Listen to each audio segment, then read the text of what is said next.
Assalamualaikum warahmatullahi wabarakatuh. Kembali lagi bersama kami, channel Obor Malam.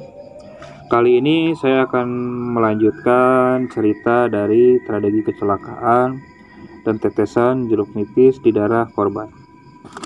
Oke, langsung aja ke ceritanya. Hari ketiga kematian Paris, Eka pun datang dengan keluarga dari Paris yang sengaja ingin membawa barang-barang milik almarhum. Dan Eka pun sudah berbicara dengan keluarganya perihal perbuatan Paris tentang memberikan tetesan jeruk nipis ke korban kecelakaan itu. Keluarganya pun berinisiatif untuk datang ke keluarga wanita yang tewas sebelumnya itu untuk minta maaf atas perbuatan yang dilakukan oleh Paris. Setelah keluarga Paris datang ke keluarga korban, sebelumnya akhirnya perbuatan Paris pun dimaklumi dan dimaafkan oleh keluarga korban. Keluarga korban tidak mempersalahkan tentang kejadian itu. Malahan mereka menilai bahwa sosok yang menghantui almarhum Paris itu mungkin perbuatan jin atau setan yang sengaja mengganggu Paris. Jadi keluarganya tetap memaklumi atas perbuatan Paris tersebut.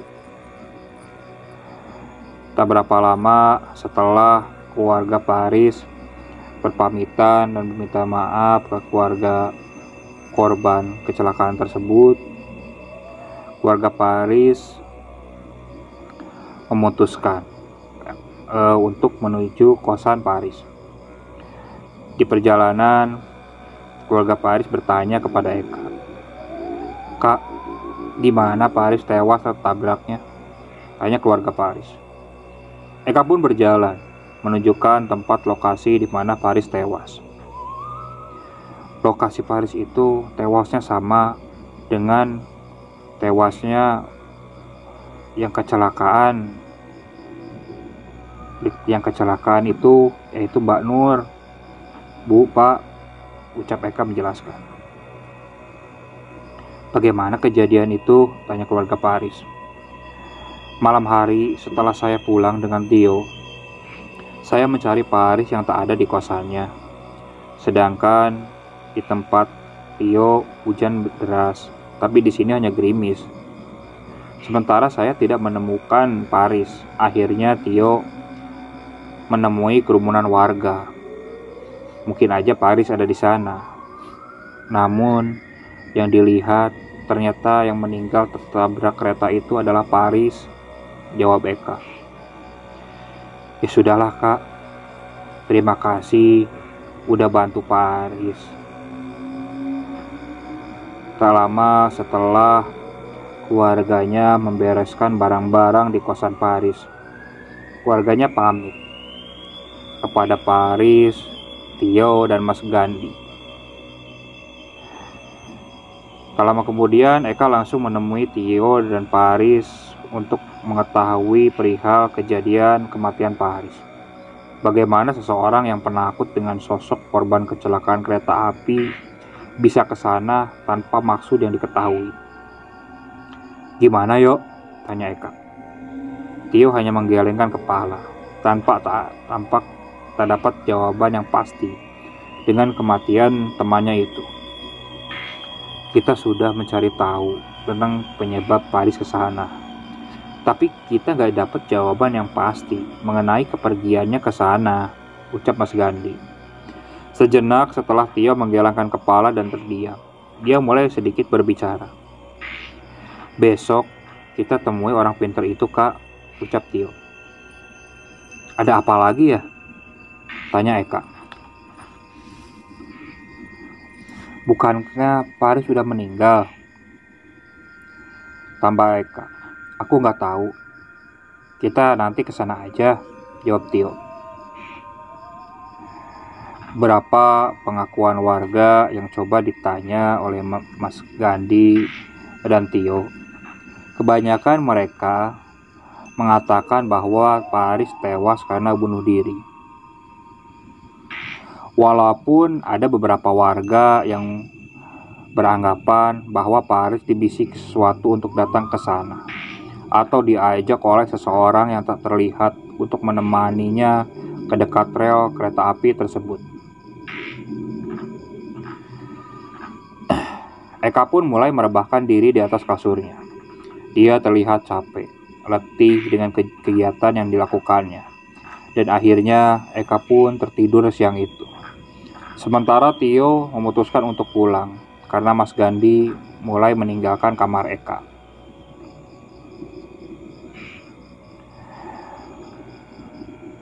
"Tolong aku, Kak.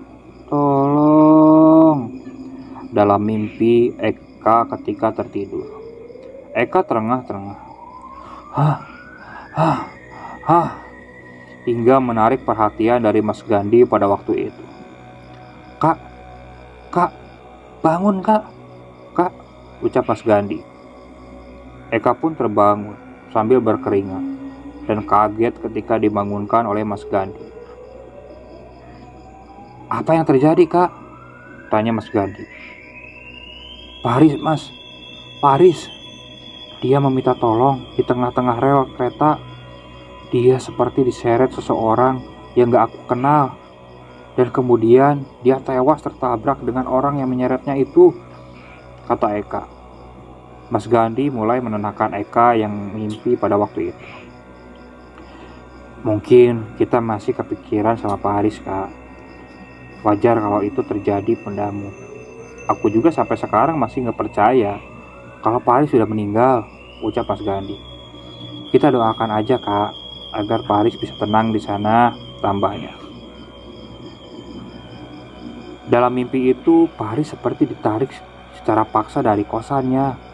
Dia diseret-seret ibarat penjahat yang tertangkap oleh polisi. Hingga akhirnya sampailah Paris di tengah rel dengan sosok yang gak dikenal. Kemudian muncul kereta yang melintas. Hingga akhirnya keduanya tertabrak. Cerita Eka kepada Mas Gandhi. Malamnya, Tio menemui Eka yang bermaksud untuk mengantarnya ke orang pintar itu.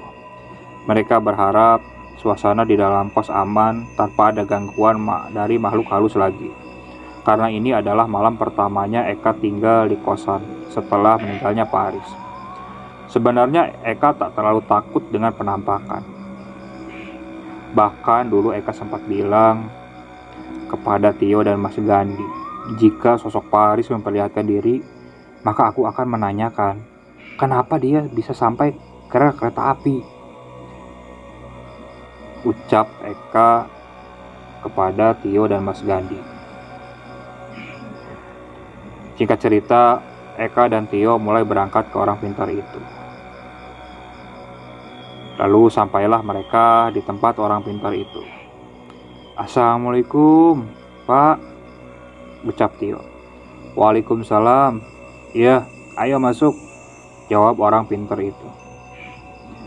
"Gimana kabar kalian?" "Baik, Pak. Walau kami sedih setelah meninggalnya Paris," jawab Eka. "Ya sudah, biarkanlah. Karena sudah takdir dari teman kamu," ucap orang pintar itu. "Iya sih, Pak. Cuman kami sesalkan saat kejadian itu kami tak ada di kosan. Dan dia tewas saat kita sedang berusaha membantunya dari gangguan makhluk halus korban kecelakaan itu. Dan anehnya dia juga tewas di situ," ucap Eka. "Apa yang akan kita lakukan sudah sia-sia karena takdir udah berkata lain," tambah Tio. Sebenarnya apa yang terjadi dengan Paris ketika menetesi jeruk nipis itu ada makhluk yang ikut dengannya, Mas, dan tentunya akan mengganggu dirinya, ucap orang pintar itu. "Saya juga tak tahu kenapa dia bisa ke sana. Yang pasti ada yang membuatnya berjalan ke arah sana. Entah dalam wujud seperti apa, saya kurang tahu. Soalnya gini, Pak, sebelum kita berangkat ke sini, kita udah bilang, Pak, ke para Paris bahwa jangan keluar sampai kita datang sebelum dia tewas.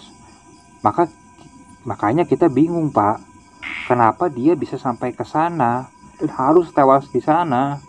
Ucap Tio. Orang pintar itu terdiam dan berpikir dengan kejadian sebelum dialami oleh Paris hingga sampai ke sana.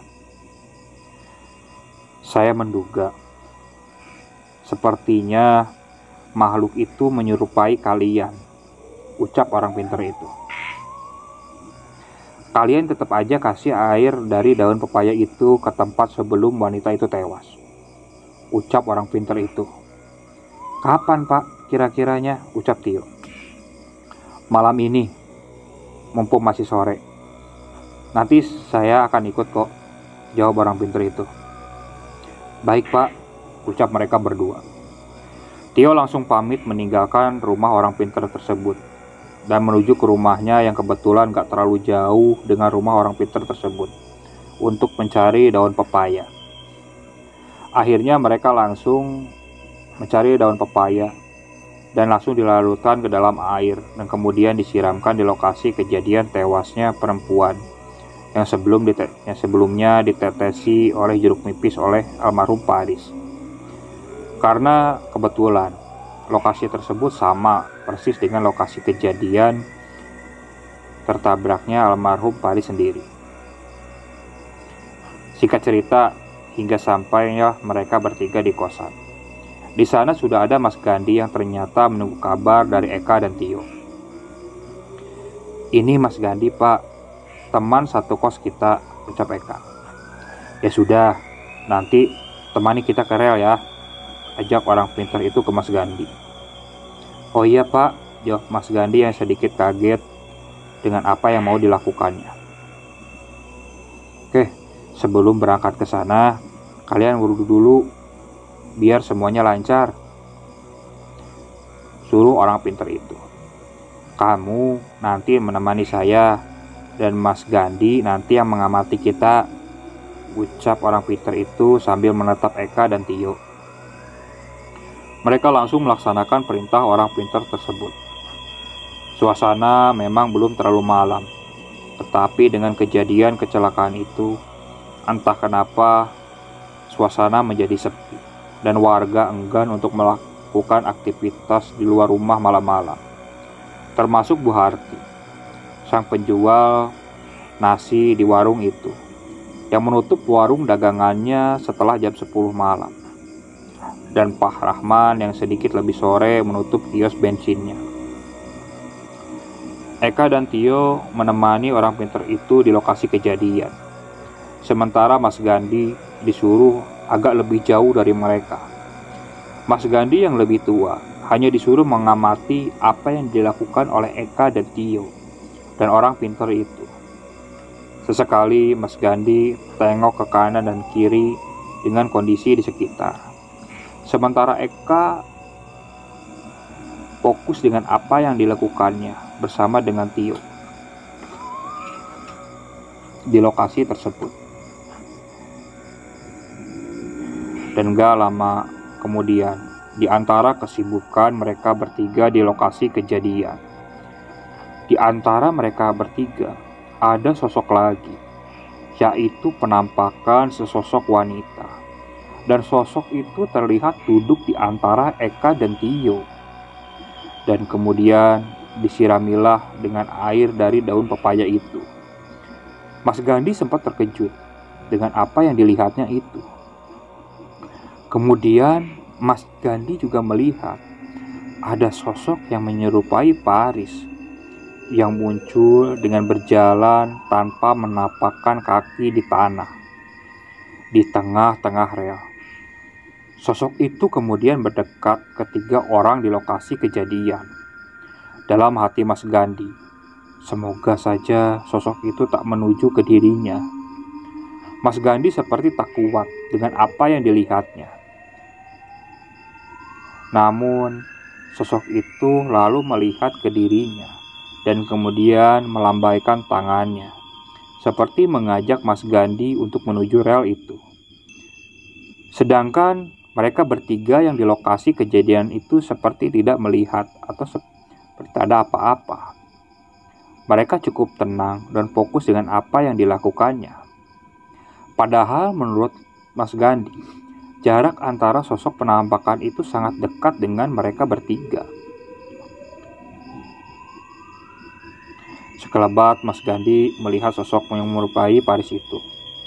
Pandangan Mas Gandhi sangat tajam melihat sosok Paris tersebut. Dia kemudian melihat lagi Eka dan Tio bersama orang pintar itu. Dan apa yang terjadi?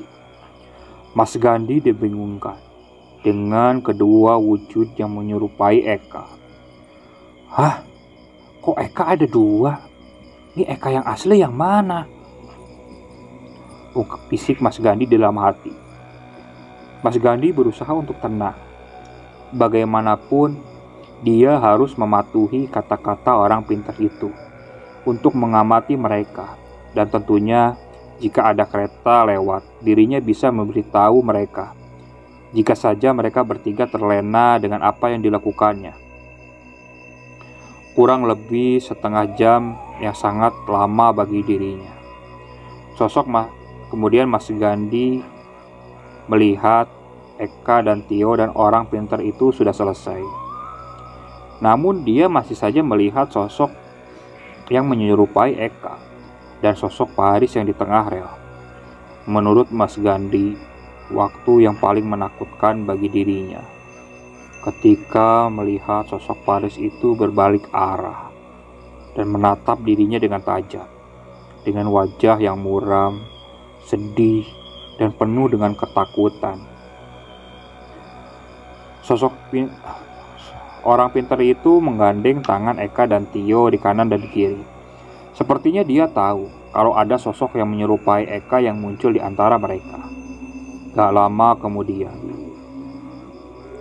"Awas!" teriak Mas Gandhi. Gak lama kemudian, ada kereta yang lewat. Sosok yang menyerupai Eka dan sosok yang menyerupai Paris itu tertabrak. Mas Gandhi malah lari ke arah mereka. Langsung saja orang pintar itu menjatuhkan Mas Gandhi yang sedang berlari menuju rel kereta api dengan menendang kakinya dan melepaskan tangan kanan yang memegang Eka. Bruk! Mas Gandhi rubuh tersungkur. Padahal Mas Gandhi benar-benar sadar. Tanpa sedikit pun dia terpengaruh dari sosok makhluk halus ataupun kesurupan. Setelah kereta api itu selesai melintas, Mas Gandhi mulai berdiri dan langsung menanyakan apa yang terjadi. "Kamu Eka kan?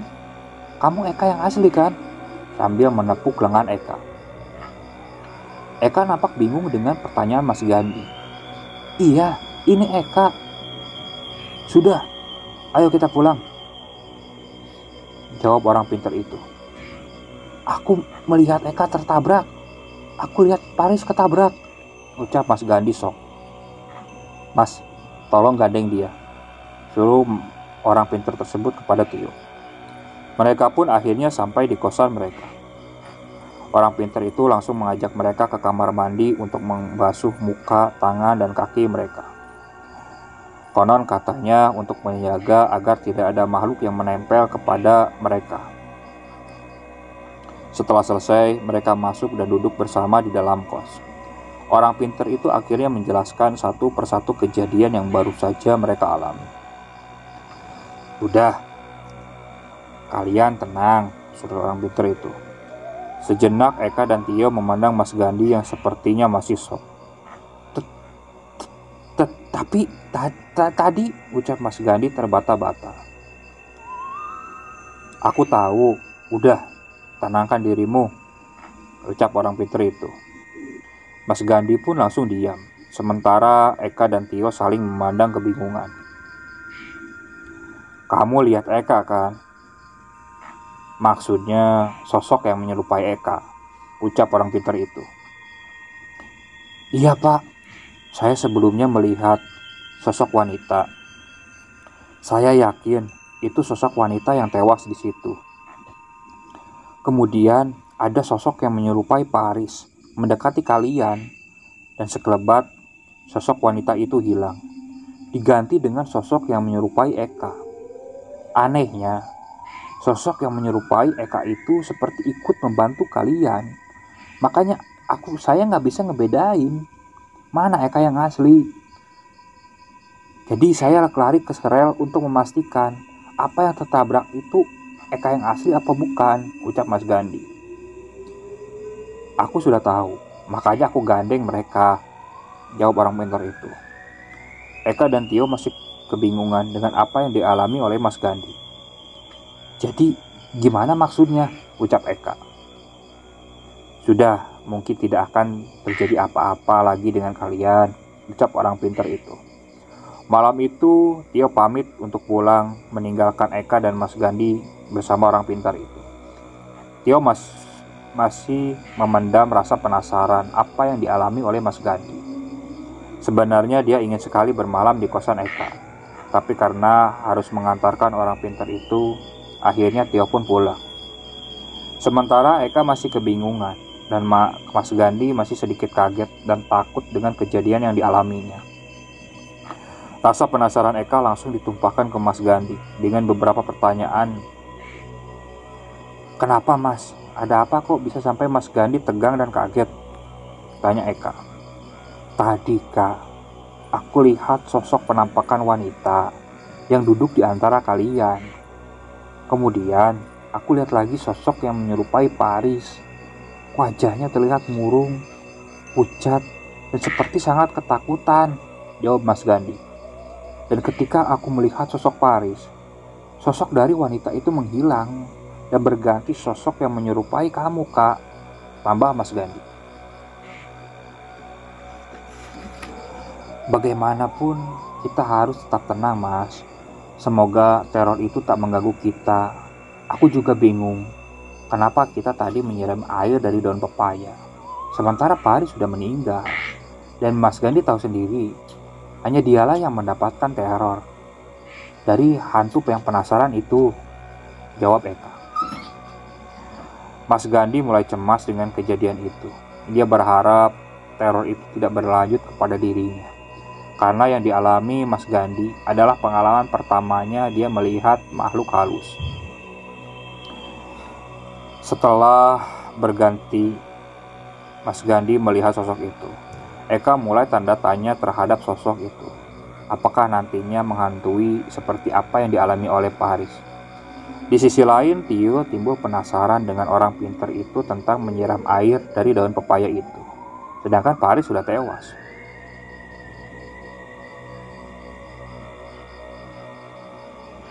Kenapa ya, Kak? Aku sampai bisa-bisanya melihat sosok Paris dan wanita yang muncul di rel itu, tanya Mas Gandhi kepada Eka. Nah, itu masalahnya, Mas. Mas Gandhi kan gak tahu apa-apa tentang kejadian ini, jawab Eka. Sementara di tempat lain, Tio mencoba bertanya kepada orang pintar itu sambil di perjalanan pulang. Teman saya kok bisa sampai melihat sosok makhluk gaib di rel, Pak? Tanya Tio. Bukannya malah lebih dekat dengan kita bertiga seperti yang dikatakan Mas Gandhi? Tanya Tio ke orang pintar itu. Apa yang dialami teman kamu itu memang benar, dan sosok yang ada di rel itu seakan mau ikut dengan teman kamu, jawab orang pintar itu. Tio kaget mendengar jawaban orang pintar itu, dan seakan gak percaya bahwa makhluk itu tertarik dengan Mas Gandhi. Makanya saya suruh kalian mencuci tangan dan kaki kalian dan membasuh muka kalian agar tak ada yang ikut dengan kalian, jawabnya lagi.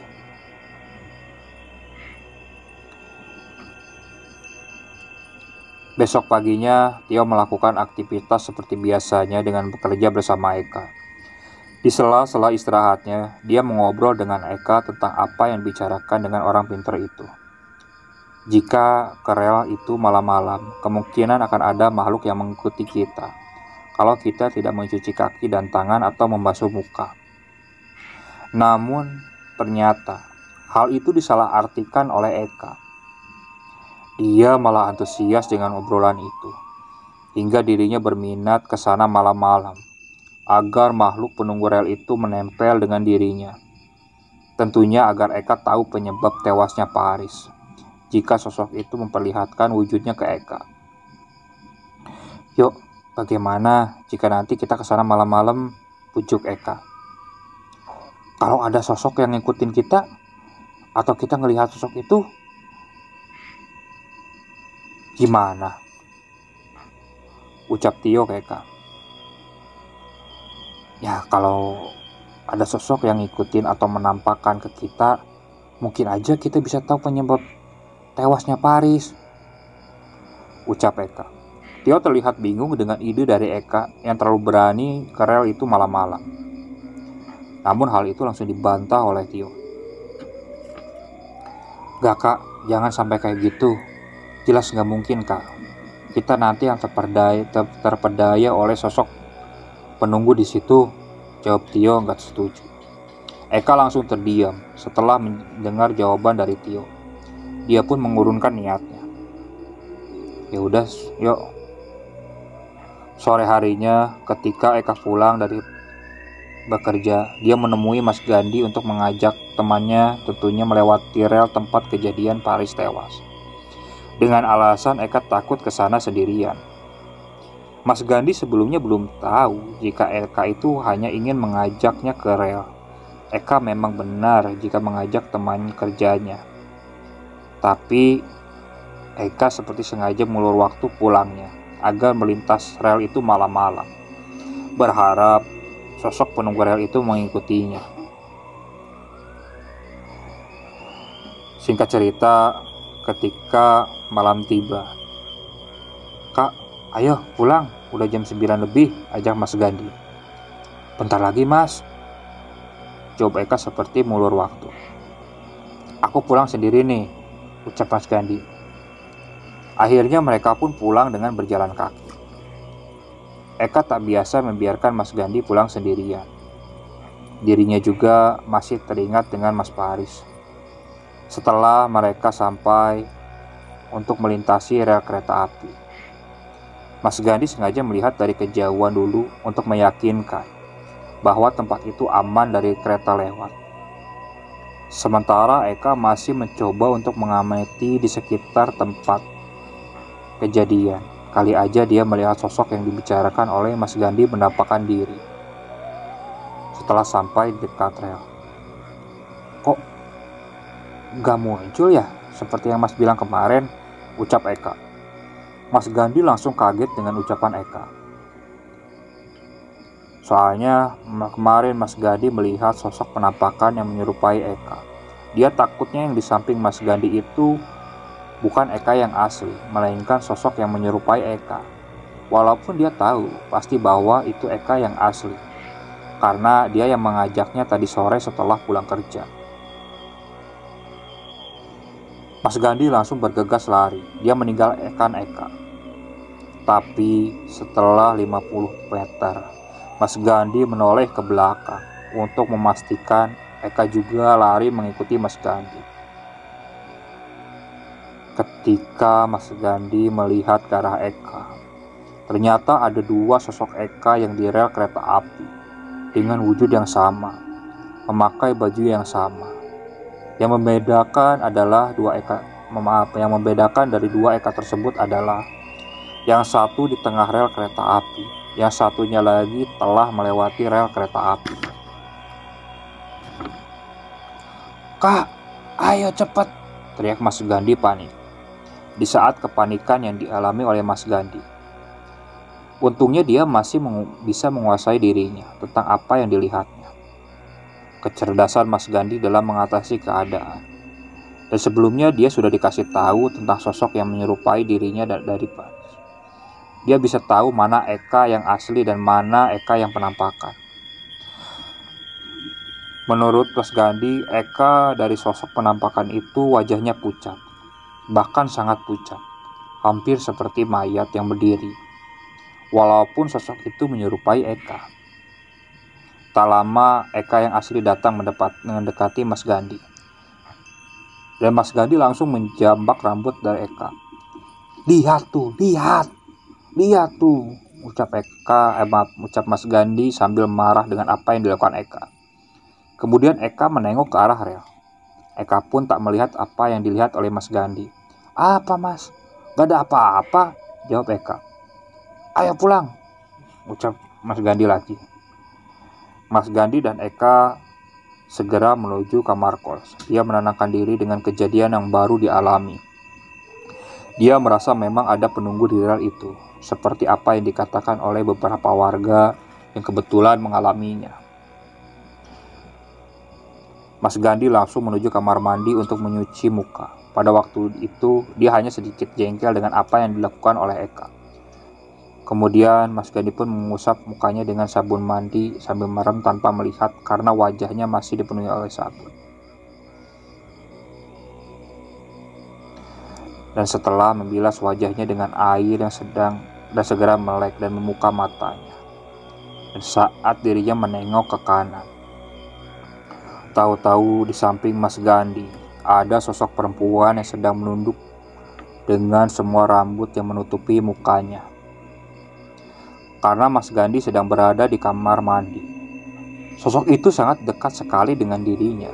Bahkan menurut dirinya, jika sosok itu melambaikan tangannya ke Mas Gandhi, maka sudah pasti bisa sampai ke badannya. Hingga akhirnya Mas Gandhi sangat kaget dengan apa yang dilihatnya. Sampai-sampai Mas Gandhi langsung keluar kamar mandi dengan merangkak, saking kaget gak kuat dengan apa yang dilihatnya. Mas Gandhi langsung menuju kamar kos dan segera menemui Eka yang sedang duduk di atas kasur menghadap kamar. Setelah melihat Mas Gandhi merangkak, Eka buru-buru menghadap Mas Gandhi. "Kenapa, Mas?" tanya Eka kebingungan. Mas Gandhi hanya menoleh ke belakang untuk syarat bahwa ada sosok yang menakutkan di dalam kamar mandi. "Apa, Mas?" tanya Eka lagi. Mas Gandhi segera menuju ke kasur dan merebahkan diri. Beberapa saat kemudian Mas Gandhi bisa berbicara. "Ada wanita di dalam kamar mandi," ucap Mas Gandhi. Setelah diberitahu tentang sosok penampakan wanita di kamar mandi itu, Eka bukannya takut, tapi malah lari menuju kamar mandi tersebut. "Mana, Mas?" "Gak ada," ucap Eka. Mas Gandhi mulai marah dengan apa yang dilakukan Eka itu, yang akhirnya membuatnya dirinya dihantui oleh makhluk halus yang memperlihatkan kepada dirinya. Dia yang sebenarnya tidak tahu menahu tentang apa yang terjadi kepada Paris, tapi sekarang dirinya yang seakan-akan kena teror dengan apa yang dialami seperti kejadian Paris. Eka pun langsung meminta maaf kepada Mas Gandhi tentang apa yang dilakukannya. Dia pun bercerita bahwa memang dia sengaja ke sana malam itu untuk melihat sosok dari Paris seperti yang dikatakan oleh Mas Gandhi kemarin, walau dia tidak melihatnya. Akhirnya mereka pun tertidur. Namun setelah dikasih air dari daun pepaya itu, sosok dari korban kecelakaan sebelumnya yang ditetesi oleh perasan air jeruk nipis oleh Paris tersebut tak pernah lagi menampakkan wujudnya.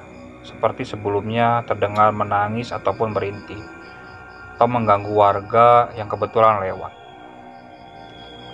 Besoknya Eka bertemu Tio seperti biasa di tempat kerja. Ia menceritakan apa yang dia alami bersama Mas Gandhi. Hal tersebut malah menimbulkan Tio semakin takut dengan kejadian yang dialami oleh Eka. Ia khawatir nanti bakal terjadi apa-apa dengan Eka dan Mas Gandhi. Akhirnya sepulang kerja, Tio langsung menemui orang pintar itu dan menceritakan apa yang dialami oleh Eka dan Mas Gandhi tadi malam. "Sudah, apa yang dialami oleh almarhum Paris sudah, ikhlaskan saja. Gak perlu kalian cari tahu tentang penyebab dia ke sana malam itu.